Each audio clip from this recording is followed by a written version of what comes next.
Welcome to the Feminist Spark podcast.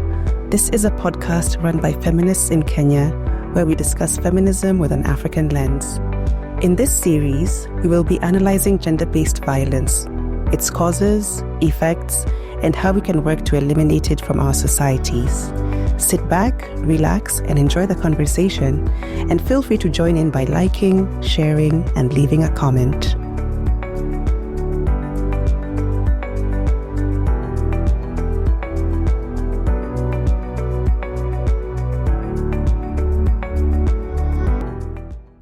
Hello and welcome to the Feminist Spark podcast, a podcast by feminists in Kenya where we discuss all aspects of feminism, especially on the African continent.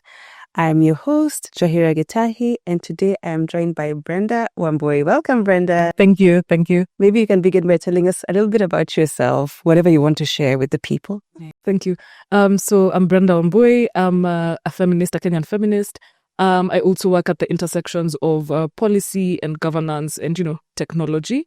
Feminism for me is personal, mostly my form of contribution to our collective liberation, alongside, the way that all Kenyans now are, seasoned protesters against the government and the state.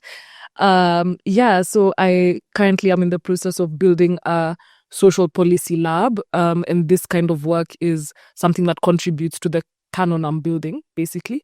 Trying to basically do think tanks upside down, so as opposed to targeting, the upper echelons of government. Bottom-up approach. I have really been trying not to say. I'm sorry.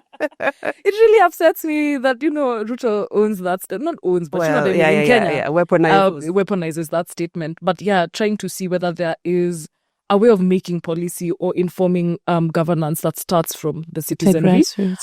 So that's my current experiment. Yeah. That's great. And it's called Ushiriki. So you will be hearing about me or about it soon because I have to say it so that I actually...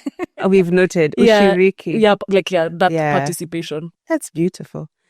So today's topic is about the report that was released by the Technical Working Group on Femicide and Gender-Based Violence. And the reason why we have you here is because of your expertise. You were part of a feminist collective that wrote another report, basically breaking down the Technical Working Group's work. Maybe you can tell us a little bit about your collective and the work that you've been doing in advancing policy. Yeah, thank you. So actually, I don't know whether Njahira is aware, we started our collective as a kind of ad hoc response right when we noticed or realized that femicide is a problem, right? Like, we know that women have been killed in Kenya before, but then it started to show as a pattern, right? So the group that actually now became feminists in Kenya, some of them had written a memorandum of demands, and we just came together to support them because we thought it was rather risky for a couple of women to sign a really powerful statement by themselves. So we just came together actually on Twitter DMs and we're like, oh my God, this group of younger women who want to publish this memorandum. So we were like, okay, we can cross post your memo and also write our own very powerfully worded statement, which is exactly what happened. And so that's how we were born. And it has not been an institutionalized or it's basically really ad hoc, right? It's a vehicle. And this happened again because the report was released and my friend Marilyn reached out, and then Betty Kabari had also taken issue with the entire thing. And Antonia Musunga, who has also been heavily involved with femicide. And so between the efforts of FIK in 2018, 2019, our ad hoc collective and very many other small groups, those movements then became End Femicide as we know it, right? Which was a really powerful, to me, still remains a really, on the level of my dress, my choice to me, in impact on the lives of young women, that we can organize around a topic, something that is really impactful to our lives, right? And it makes me really emotional.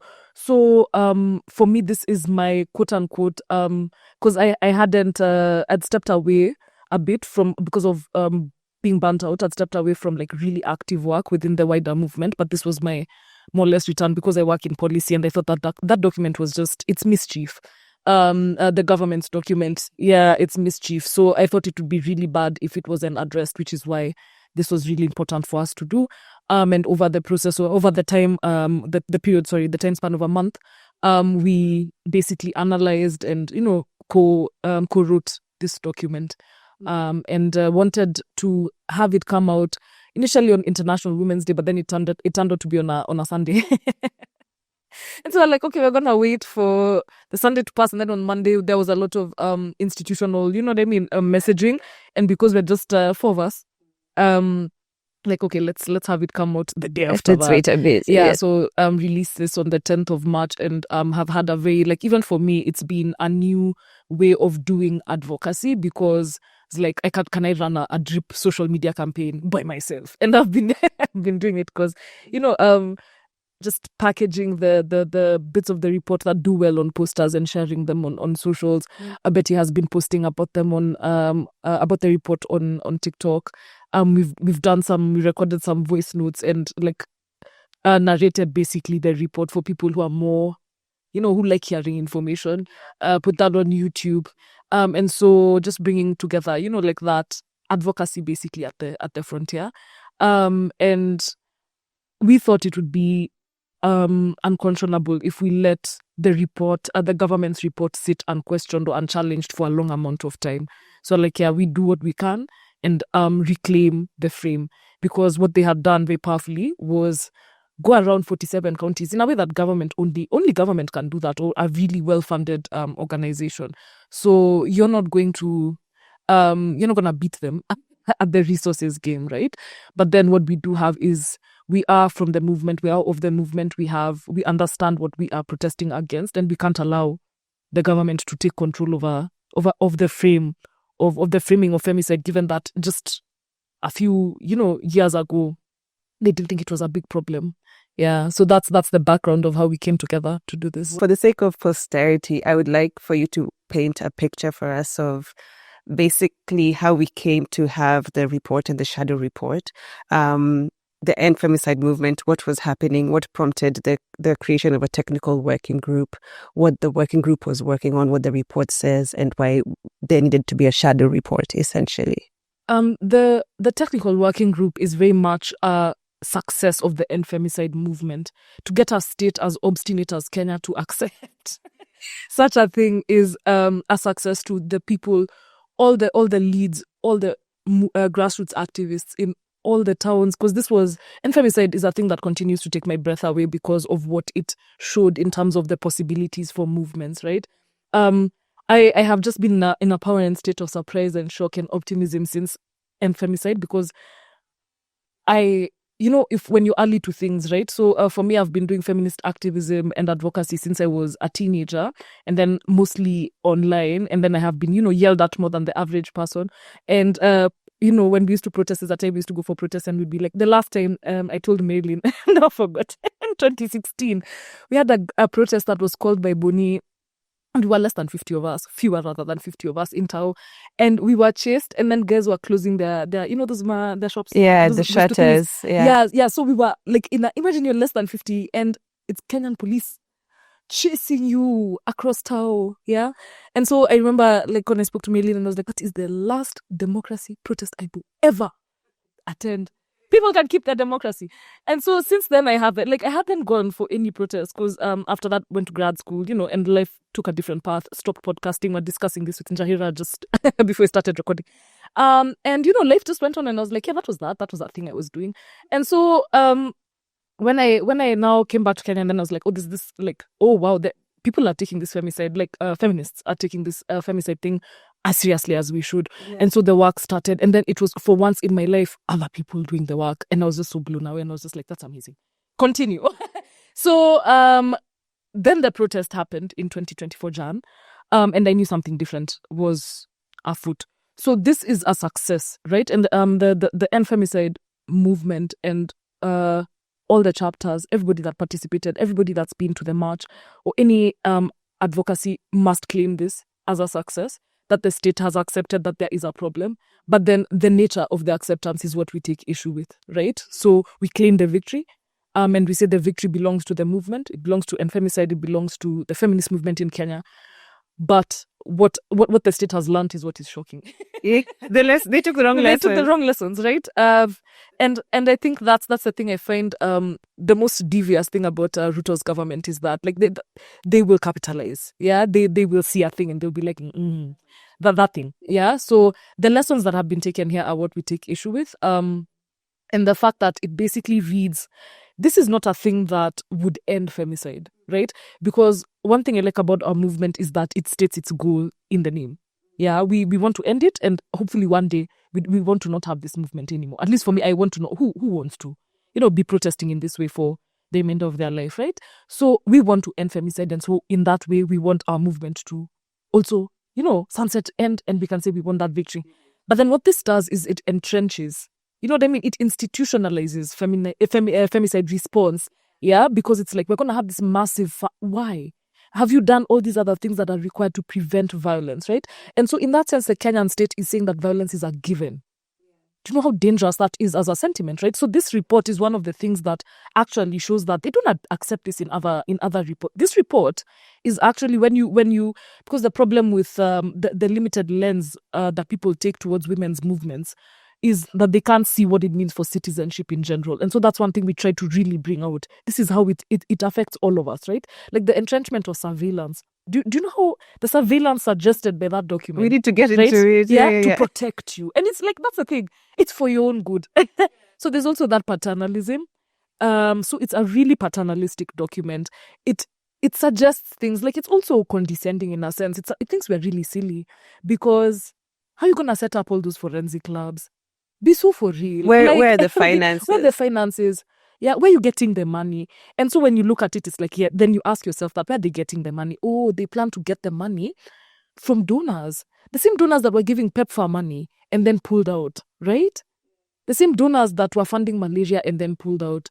I think it was the artist Jim Chuchu who said, we were having a conversation and he mentioned to me, I don't know whether it was 600,000 people, he said, when the USAID funding was cut by Doge. Yeah, I remember when Elon Musk was heading a department called Doge, and they were just like, this is just, USAID is just an excuse for, and then they cut programs. That's how many Africans died. So when you put femicide and GBV response as a thing that's going to be funded by external parties, what are you saying? You're not responsible for it. Are you actually trying to end the problem? Or is it just another excuse or a fabrication to be able to, So I think this report, the technical working groups report, is a lovely Trojan horse. Yeah. It's magnificent, truly. It's testament to the cheek of Ruto and his government. Yeah. That there's nothing that is safe from being captured. Yeah. So the report attempts to define and frame femicide. Would you say that it has been able to capture not only the lived realities of femicide, but the circumstances under which gender-based violence and especially femicide happens? Like you said, there's so many other aspects of justice or lack thereof that come into play when we speak about gender-based violence and femicide. Has the report adequately managed to capture that? I would say adequately. It tries, but not adequately. So it identifies very many dynamics that cause, like the sex for fish dynamic that leads to violence against women, multiple, right? In Bungoma, it speaks about younger Kenyan women taking roles or taking jobs, in Saudi and in Saudi Arabia, that is, and in other countries in what we refer to as the Middle East, and then, leaving, we're going to use very heavy quotations, leaving their daughters at home where they are then violated by men in the homestead, sometimes their own fathers, because the mother wasn't there to protect them, which is a very surface level reading of what is happening here. Because why did those women have to go and take jobs in Saudi? Right. So I was going to say, capturing the situation does not capture the system. Yes. Yeah. Because they would have to accept complicity. Yeah, not just complicity, but they are the source. They're the agents, yeah. Exactly. They're the source of the problem, yeah? Because where did that woman... You think anyone wants to go and do that, like, on a random Tuesday? You know what I mean? Like, what does Wasan Shira say? One does not leave home unless home is the mouth of a shark. The belly of a shark, yeah. I'm very sorry for butchering, I'm sure. We've both butchered it together. But that is my point, right? And that's the who is going to do that on a random Tuesday, Just, I have a 5-year-old, what I'm gonna do is... fly to Saudi Arabia, yeah, and become, a domestic worker in a country that is known to violate Black women domestic work. Yeah, so the necessitation of that is by the state, right? So when we look at it at the end of the day, like for me, and as I mentioned earlier, like coming from a radical feminist tradition, that is the next, because it was, you have to be like, yes, the patriarchal system, but you have to be like, who is upholding that system? It's of course capital, but also the state, right? And the state, fortunately or unfortunately for it, is in a social contract with us. Yeah, it's not upholding its end of the bargain. So those are some of the elements that it does. Like they are very good at spotting the issue. They're very good at the anecdotes, because of course, who is not? You can't go everywhere and not collect amazing anecdotes, right? Yeah, they went everywhere. Kenyans tell good stories. Yeah, as they well. have amazing stories, and I'm like, yeah, but then the conclusions we are reaching are the ones I have a problem with personally. Yeah. So that ownership would require the restructuring. It would require, and I think there's also maybe they didn't think this far, but then of course, I'm sure some of them did. There's also the fact that accepting that also has a unifying effect on multiple movements, right? Because once you accept that, you align very many like disparate seeming movements, yeah, under one umbrella. And I think the closest we came to that, and Femicide must also take its flowers, is literally even less than 6 months. Less than 6 months, seeing that distributed structure of protest, seeing that, who's like, this person is not able to do this, but they'll contribute posters. This person is not able to do this, but they'll do this. Who brought that to, you know what I mean? And Femicide showed it was possible. So that thing caused the state, I think, a level of shock. Yeah, a level of shock that was like, those babes, those women are they're really organizing. They're dangerous. Yeah, they're dangerous. And give them a report. Give them, yeah. So, it's very interesting to me, and I see, I'm an opportunist. I tell people all the time nowadays, I'm just an opportunist, my guy. Like me, I just look at, like, over there, there's a space, and what we're going to do is we're going to slither through that space, and we're gonna, push our agenda even further. We are staking our claim. It's not just, I want to be very clear, it's not just women, because we have women, we have our movement that we haven't discussed for a long time, I think, because it's still in court, Repeal 162 and 165, who have, like, the fight against, because that movement, like, I love these movements, because, like, Repeal, for example, is showing that the penal code is ridiculous, right? The entire penal code, right? Because once you accept that all those other things are silly. Strange, right? yeah. So that's the thing that our movements manage to do, and then they intertwine. And something else that we observe in this in our document, though we don't go there as explicitly, some of the surveillance, like the government being in your bedroom, the first people that it did that to was queer people, right? The idea that they're surveilling you because of your own safety. So one, they'll do that to queer people, and then of course now when they have the confidence, the wherewithal, they will suggest to do it, to women, and then next it'll be everybody else, right? Once the goon menace becomes a big enough issue, I truly expect government to use that as a justification for mass surveillance. Yeah, personally, that's just speculation. But given the patterns that we've observed, so for me, that's it. Like they really do want to be in our lives. They want to be everywhere. They want to be able to violate us repeatedly. And I'm not saying it's justified under any circumstances, but the government of Kenya barely provides services. Yes. Yeah. So for us, what we have remaining is our privacy, our dignity, our freedom to do things for ourselves. Yeah. So that's where we are. Like that's the front line that we are holding. Like as we wrap up the conversation, what do you envision a truly feminist, radical, transformative approach to ending GBV and femicide looking like? I think it comes from, we start from fundamentals, right? Nobody should experience this violence, right? Nobody. So we need people to understand there's no reason. You're never justified. Yeah. And that's the thing that people must understand, because what we create is justifications and then we mete out the violence. So I'm like, there's no justification. And I've come to believe until the day because there's always, until the day we address, we have marginalized people, children are marginalized, for example, they're the people to whom it is most allowable to to mete out violence, enact violence upon. So we start there. We're like, okay, we should not do this to children. Just because it's been normalized doesn't mean it is, normal. And then there's a conversation that I like, and I'm not informed enough to comment on. But a lot of people talk about these carceral logics and this, like, the beating of children as having become prevalent during colonialism in the States, having become prevalent during slavery. So these times and spaces of immense violence, right? So I'm like, we were not always like that. So I can't say with to be honest, I can't say I've read the books that say we were not always like that. So please, you take that with a pinch of salt. But some people say that. So I'm like, there is a life without this. This is not a must. Yeah, we can work and undo this kind of behavior. And even though assuming those people might be wrong, I don't know, once more, even though they are wrong, it's still worth sitting with that. We don't need to behave like that, right? We don't need to behave like this. The reason the society is violent is because it's been structured in such a way. Do the connecting. And for me specifically, I see this time in the aftermath of our protest, and I think hopefully, I don't know, we will have protests this year. I don't know whether it's illegal to say such things. I hope they will be protesting. But because it helps us advance the conversation. So we need to have more social and political conversations, fewer economic ones. I know that the Kenya shilling inatukalia vibaya, but the social aspects are also more important, in my opinion. At the end of the day, when the state is failing, it's your neighbor that is present. It is your family that is present.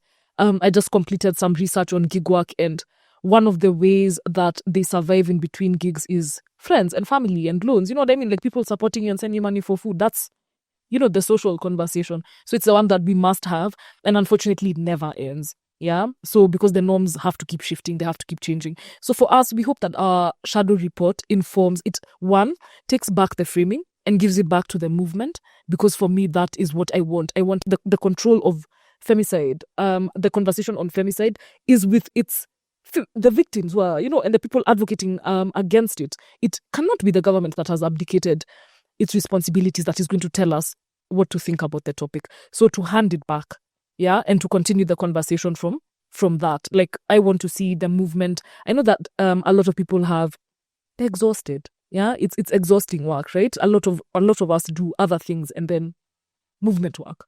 Yeah. So having them reclaim this, having a place to start, because there's also policy documents are excellent with the jargon, right? So if you don't like jargon, it's a lot. Yeah, it's a lot. So for me, I was like, this is something I can do for you. I like this kind of stuff. You like jargon? Yeah, I love jargon. So I'm like, take the jargon, break it down, give the information to the movement in a way that doesn't ask of them. You know what I mean? Like, don't kill yourself trying to understand this document that government has money to write. They have the money, they have the time. Yeah. So that, and then to see the conversation continue. Unfortunately, we recently, while I was away, I think had, I got a message about a young woman who had been killed. And so the conversation, unfortunately, has to continue because the state of femicide and gender-based violence against women and girls, it continues. So we can't pause. Yeah, unfortunately, like, until the issue is solved. So for me, that's it. Like, is the government going to respond to our shadow report? I don't know. Okay. So our shadow report is on Notion. So you go to Kenyan Feminist Collective .notion. That's NOTION.site. That's SITE. You'll find it there.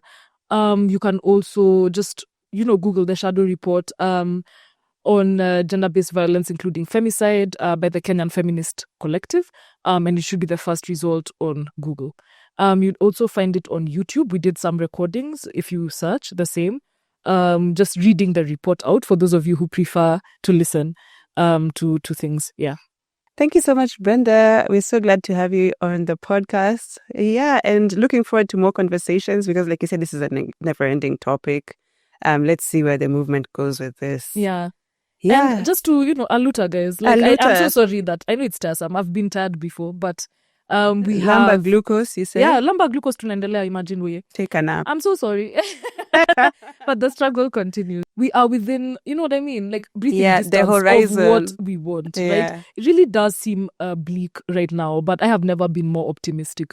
I have never been more optimistic. So we are close, and we get to co-create what the society we want to live in looks like. And the reason it's so difficult, so nebulous, is because we haven't seen it yet. I love that. You're giving me optimism. Yeah, I'm very optimistic.